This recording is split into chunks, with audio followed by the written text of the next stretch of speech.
In front of me is Realme 11 and today I would like to show you how you can connect it to printer.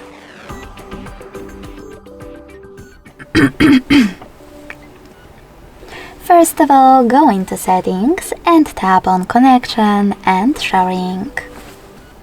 Following that, select print and tap on default print service.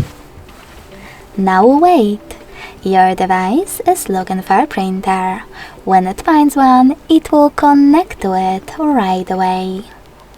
In order to use a different service, disable this one first. Go back.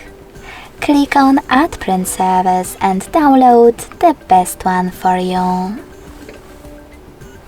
When it's ready, go back to the same settings.